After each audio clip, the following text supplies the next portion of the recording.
So who isn't too much in their head these days, right? Like overthinkers, hello. I know what it's like. I'm definitely an overthinker. I have my tools, I have my routine, they've helped me a lot.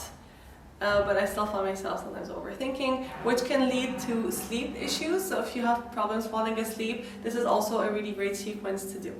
So with the spleen, which is here, the spleen energy is something that allows us to bring ideas into fruition. So because it's in the center of the body and the spleen works with the stomach, so it's everything's like right here, this is our center point.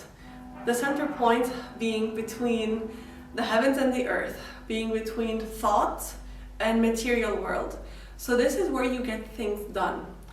And if you're stuck in that, if you're stuck in your thoughts, basically, your action is stuck as well. You're not doing it yet. You're like planning it too much. And so when you move that energy, you allow your thoughts to become things, and you just give your mind a rest by actually doing something. And also sometimes when we're so much in our heads, we forget to eat, and so the stomach needs energy. So if you find yourself overthinking, sometimes you just need like a healthy meal, ground that energy down, ground that energy into the body, and then you'll have the energy to do what you need to do. Trust me, it works. And so how do we get this to work a bit better? Well, we have to bring the energy away from our heads and into our legs, because this is where, or it's like you're basically pulling the energy from one end to the other. And our feet are linked to the ground, which is the material world, which is getting things done. And so one of the most basic things we can do is just move our feet like as if you are marching. So you can go forwards, you can go backwards, and you can do this for as long as your balance allows you. It's honestly really great before sleeping, but also like throughout the day. So I'm going here in both directions, starting with the forward, doesn't really matter. You just get the idea. You just want to bring all the energy into your feet. And also the more you think about your feet, you're actually bringing the attention there and less about whatever thoughts were crowding up your mind. It's a good hack. And then one of the most important moves for the spleen is to place the hands on the lower belly, bend the knees, and then we inhale and exhale, fall down to the side. Inhale and go to the other side. It's a bit of a weird move, and that's the whole point. It brings your attention back to your lower body, calms the mind, and invites you to trust that your body will know what to do, how to move, and trust that your mind will take you from one thing to another thing, to evolve the thoughts into better thoughts, into better action. And just trust that the universe has its own ways. We don't always have to control everything. We can't always control everything anyway. And so it's important to be patient and to do things slow, steady.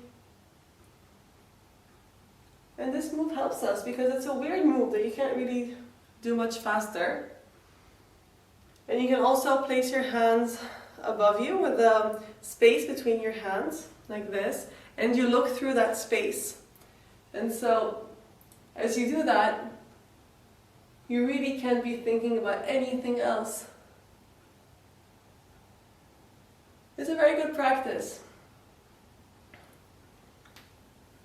Alright. And another thing that's very simple is to just sit. It's not even a half squat, it's like a quarter squat.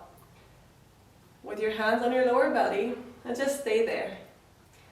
So it's a good practice of discipline.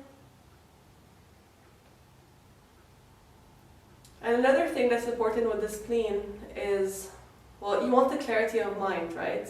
And so the spaces you live in have to be clear. So always declutter your room, your desk, your living room, your kitchen, everything. Just make order and you'll find a new order in your head. And stay here for as long as you feel comfortable. And then when you're done, just shake it off. Okay. And you can place your hands on your lower belly, knees slightly bent, shoulders relaxed. And try sending your breath into your belly. So you can first feel the expansion as you inhale, feel your lungs getting bigger. And feel it also in your diaphragm. And exhale, you shrink a bit more. Inhaling, you rise, you expand. And exhaling, you come to center. And feel your belly rise with the next inhale. And go down on the next exhale. And stay with the motion for a while. Feel your breath into your thumbs, into your hands. Creating more space in the belly area, between the hips. Creating more space everywhere else in the body as you inhale. Creating space in the mind. Creating space between every bone, every muscle. Creating space in your cells. And the sound for this spleen is guo. So G-U-O.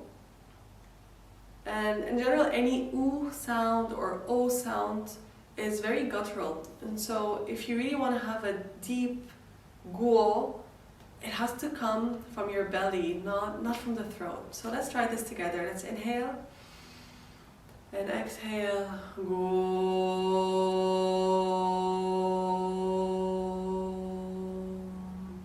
One more.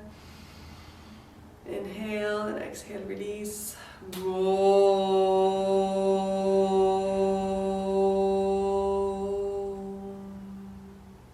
And try to read it come from the belly. The last one, inhale.